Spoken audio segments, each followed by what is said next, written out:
प्यार करना गलत नहीं है, लेकिन आजकल जो प्यार हो गया ना, प्यार रहा नहीं।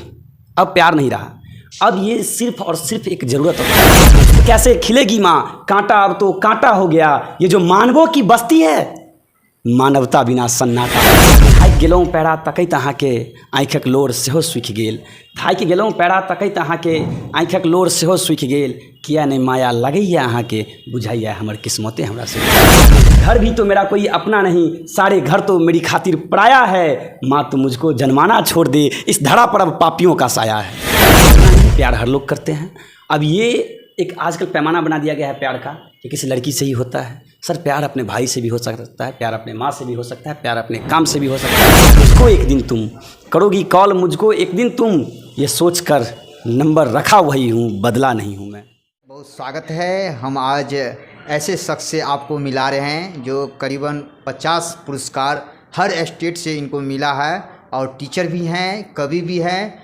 आज खास बातचीत करते हैं कि किस तरह ये अपने मुकाम पर पहुँचे और किस तरह लोगों को संदेश देंगे, खासकर जो युवा है, आने वाली पीढ़ी हैं, उनको क्या संदेश देंगे। आप लोग बने रहें हमारे चैनल पर और देखते रहे पूरा वीडियो। बताइए सर, आपको बहुत बहुत स्वागत है। जी आपका भी धन्यवाद एवं आपके दर्शकों का तहे दिल से शुक्रिया। हमें मालूम हुआ है कि आपको 50 से ऊपर और कई ऐसे राज्य में आपको जो है पुरस्कार मिल चुका है, सम्मानित हो चुका है। किस क्षेत्र में आपको सम्मानित हुआ है? वो सब मेरे कविता साहित्य के क्षेत्र में हुआ है सर। और एक बार पिछले साल दरभंगा में भी माननीय पूर्व मंत्री जीवेश कुमार जी के द्वारा अटल शिक्षक सम्मान से सम्मानित किया गया था। मैं कविता के क्षेत्र में कई मंत्रियों से सम्मानित हो चुका हूँ। अभी भी आपको नवादा में राष्ट्रीय कवि संगम के अधिवेशन में अंतर्राष्ट्रीय कवि अर्जुन सिसोदिया जी से सम्मानित हुआ। यही है। किस तरह से मतलब जो है अपने कविता को परोसते हैं, थोड़ा हमारे दर्शक को भी सुना दीजिए। देखिए, कविता और शायरी ये किसी न किसी से जुड़ा हुआ होता है, ठीक है। तो जो मेरी जो कविताएं होती है उसमें लिखता हूँ, हर विधा में, हर रस में लिखता हूँ, लेकिन मूल रूप से मैं सामाजिक दर्द को लिखता हूँ और शायरी तो इश्क मोहब्बत वाली लिखता हूँ। सामाजिक मतलब दर्द को आप रखते हैं, तो क्या आप समाज स्तर में भी रहते हैं? जी रहता हूँ। जैसे एक शायरी मैं आपको सुनाता हूँ। बहलने के थे सब बहाने, बहलने के थे बहुत बहाने पर बहला नहीं हूँ मैं, बहलने के थे बहुत बहाने पर बहला नहीं हूँ मैं, मिले मौके बहुत मुझको पर मचला नहीं हूँ मैं, करोगी कॉल मुझको एक दिन तुम, करोगी कॉल मुझको एक दिन तुम, ये सोचकर नंबर रखा वही हूँ, बदला नहीं हूँ मैं। ऐसे बहुत सारे, जैसे एक मैथिली में मैंने लिखा कि थाकि गेलहुँ पैरा तकैत अहाँके आँखिक लोर सेहो सूखि गेल, थाकि गेलहुँ पैरा तकैत अहाँके आँखिक लोर सेहो सूखि गेल, किया नहीं माया लगैया अहाँके, बुझाइया हमर किस्मते हमरा से रुसि गेल। आप जिस तरह से ये अभी जो 2 पॉइंट बताए हैं, ये कहीं ना कहीं आप युवाओं को प्यार के राह पे ढकेल रहे हैं। नहीं, ढकेलना नहीं है। एक साहित्यकार ढकेलता नहीं है, उसमें एक संदेश छुपा होता है, ठीक है। मेरी हर कविता लोग जोड़ने के लिए कुछ भी कह देते हैं। अभी जो 2 कौड़ी आप सुनाए हैं उसमें क्या रहस्य छुपा है? देखिए, रहस्य छुपा है यही कि इंसान किसी का इंतज़ार कर रहा होता है, तो उस इंतज़ार की घड़ी को मैंने बताया है। इसमें प्यार में ढकेलना नहीं है, प्यार हर लोग करते हैं। अब ये एक आजकल पैमाना बना दिया गया है प्यार का कि किसी लड़की से ही होता है। सर प्यार अपने भाई से भी हो सकता है, प्यार अपने माँ से भी हो सकता है, प्यार अपने काम से भी हो सकता है।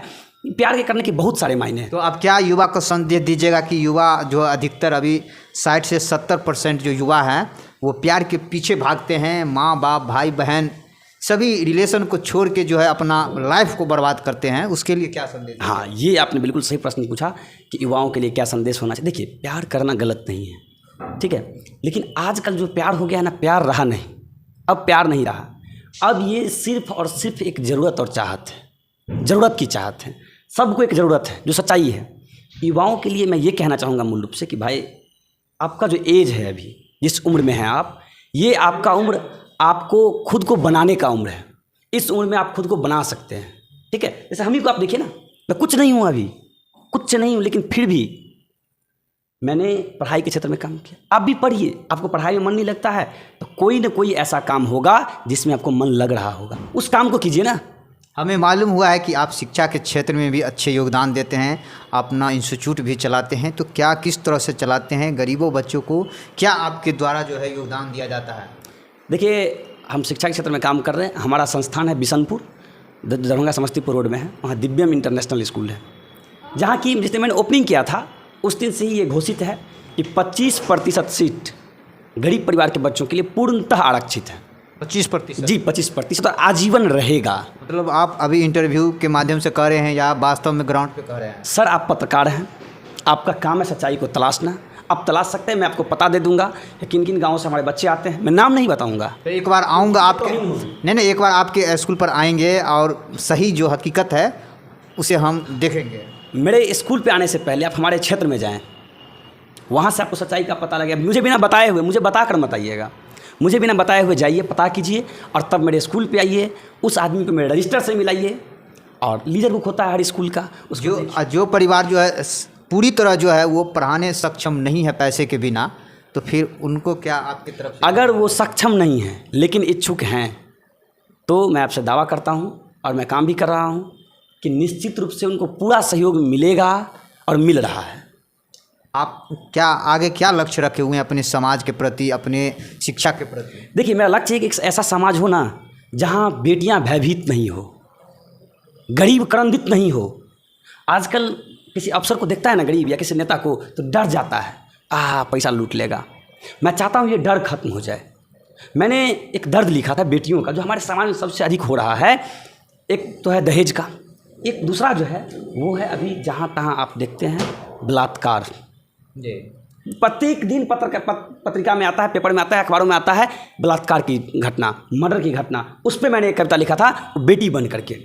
सुनिएगा वो बेटी क्या कहती है अपने माँ से, अपने पिता, और बाद में लांछन बेटी पे ही लगा दिया जाता है। जी बेटी कहती है कभी गोदी जाती हूँ चाकू से, कभी गोदी जाती हूँ चाकू से, कहीं दहेज लोभी डाकू से।